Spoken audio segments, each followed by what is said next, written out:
I am in 10th grade, and I am dating a boy from another school. He is very tall, and he can drive, and both of those things make me feel very cool. He is close with his family, he is very smart, and he is very involved in his church youth group. We talk on the phone for hours every single night, and he is checking all of the boxes. And I know it sounds crazy, but I swear I'm going to marry this boy. And then something happens. One day, we are hanging out at his house, and he pulls out his guitar. And he is the third boy who wants to play guitar for me. But he is not just playing the guitar. He is singing because he wrote me a song. And at this point, he is the second boy to write a song for me. So he's playing and he's singing, and at the end of the song, he looks up at me and he tells me he loves me.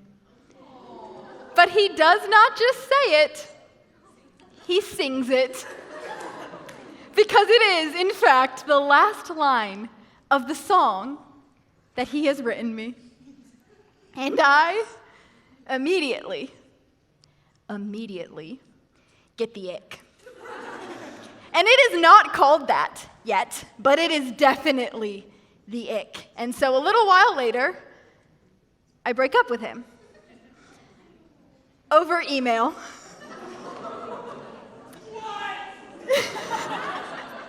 I want you to imagine for a moment, you're sitting at home on a Wednesday night and you get an email from trekgeek301@gmail.com, and the subject line says something like, "We need to talk," or "I'm so sorry."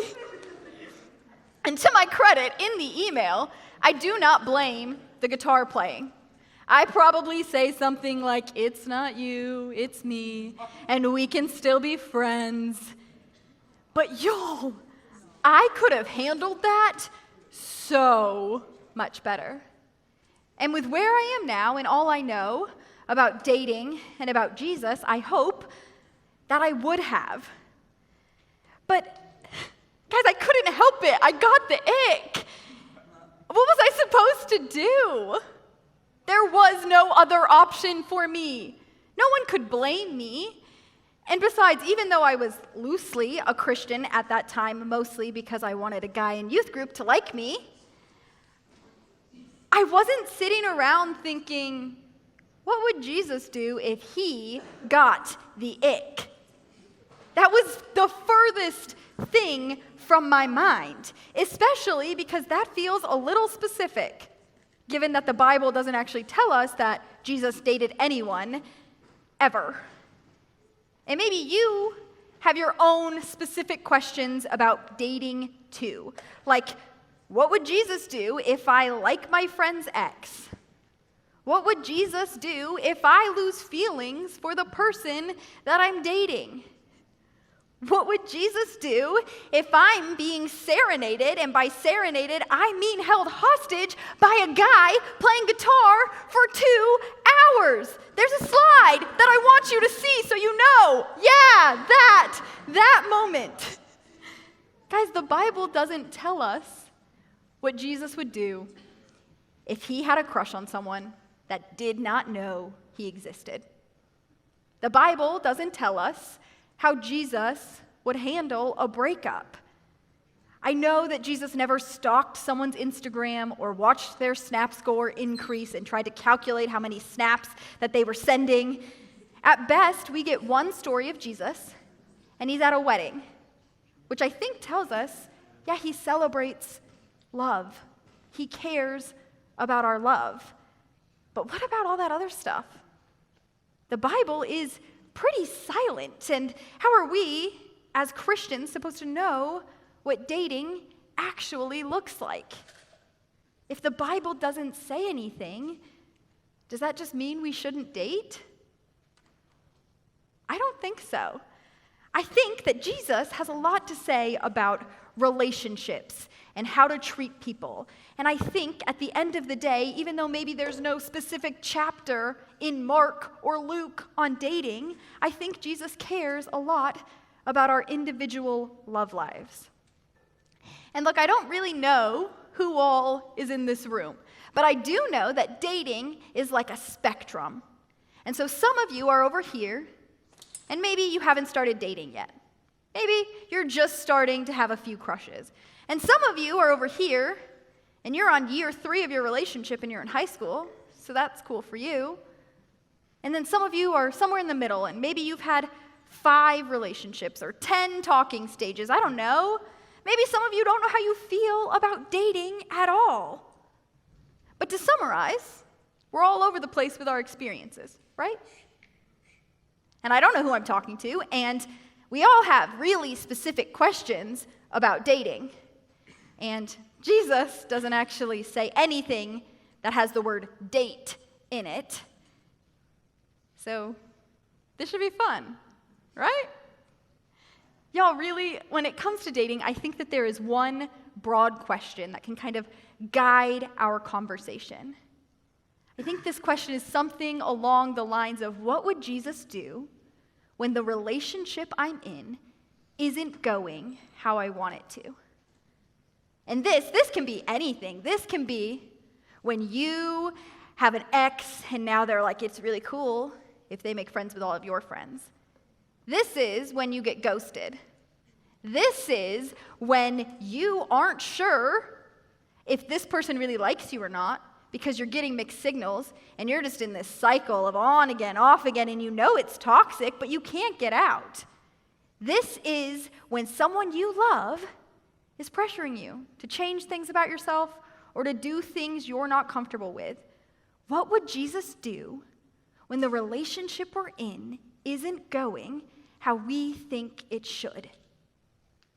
When the relationship doesn't look like we think it should, it's easy to respond with anger or negativity or confusion or hurt. And actually, even though I said the Bible doesn't really address dating, I do think Jesus tells us a lot about how we should respond when we're hurt.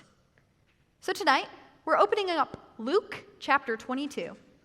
This is a classic Holy Week story. This is after the Last Supper. This is Jesus has retreated to the garden.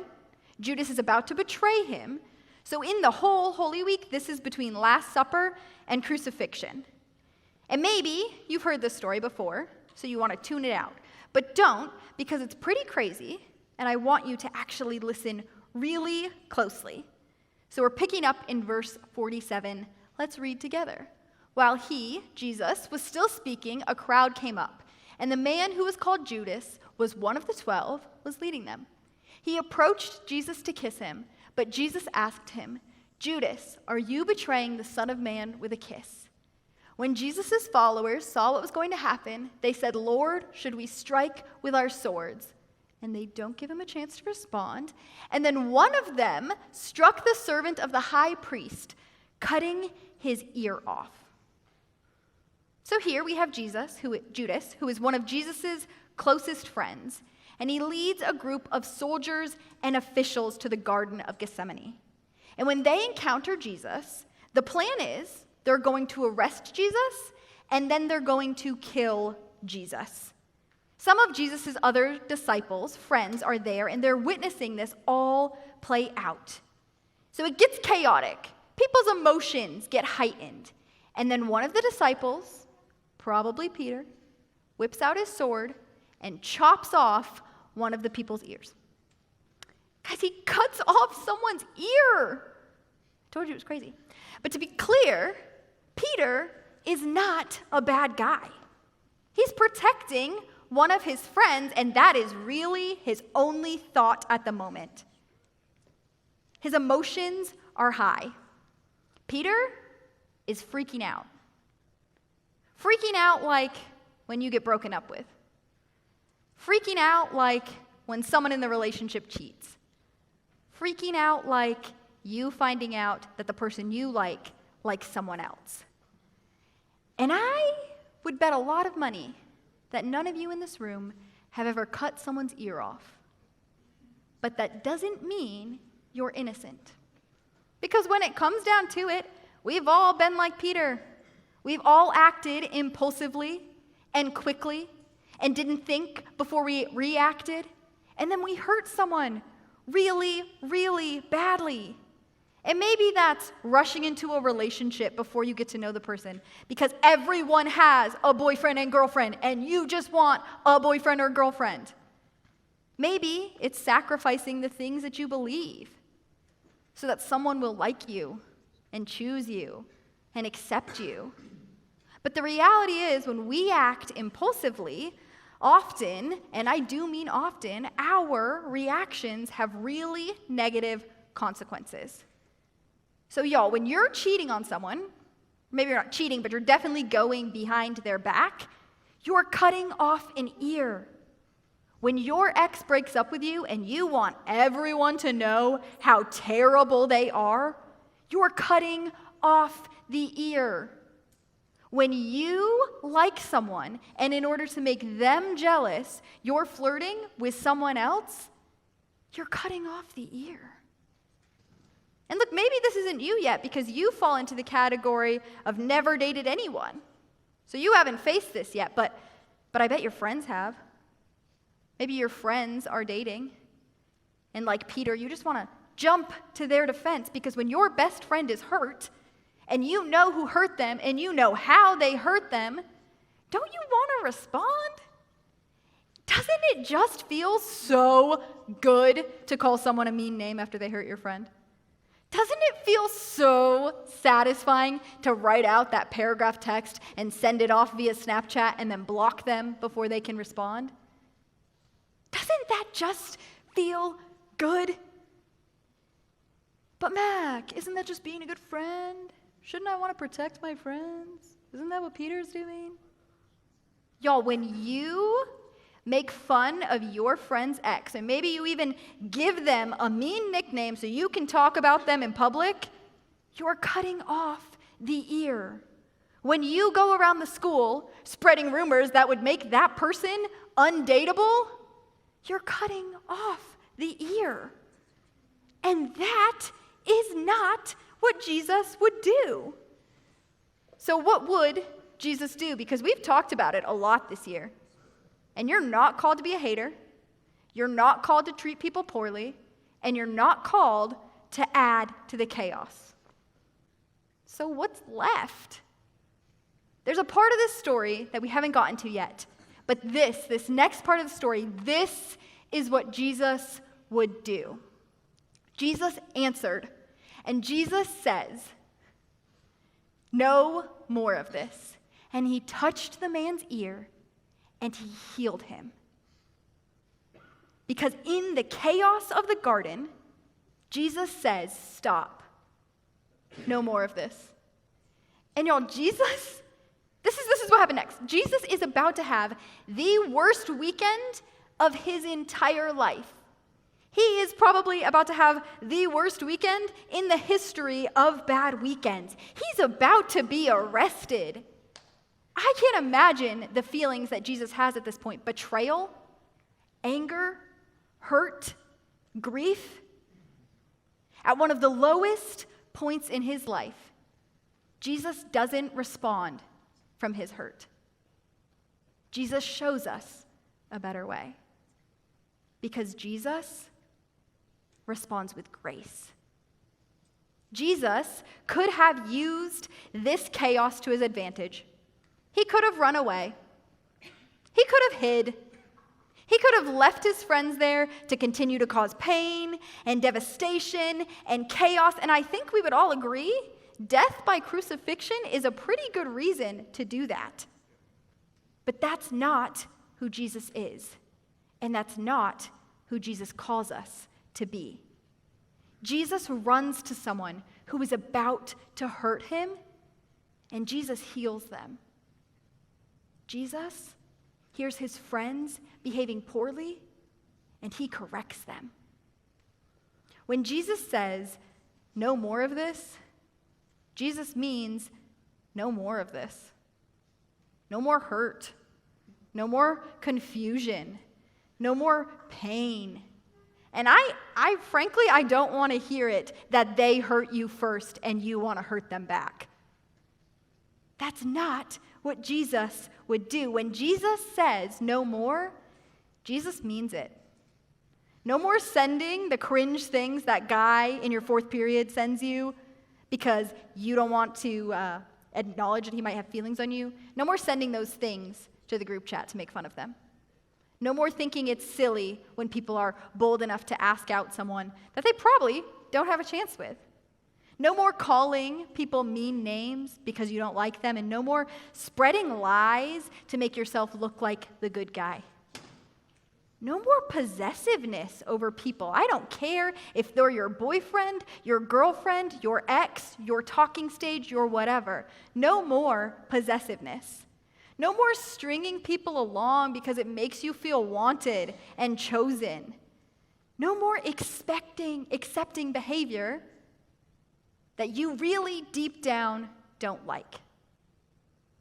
That's what Jesus is saying. No more of that, because honestly, what we don't need in the middle of all of the pain and confusion and drama of teenage dating is more chaos and more pain.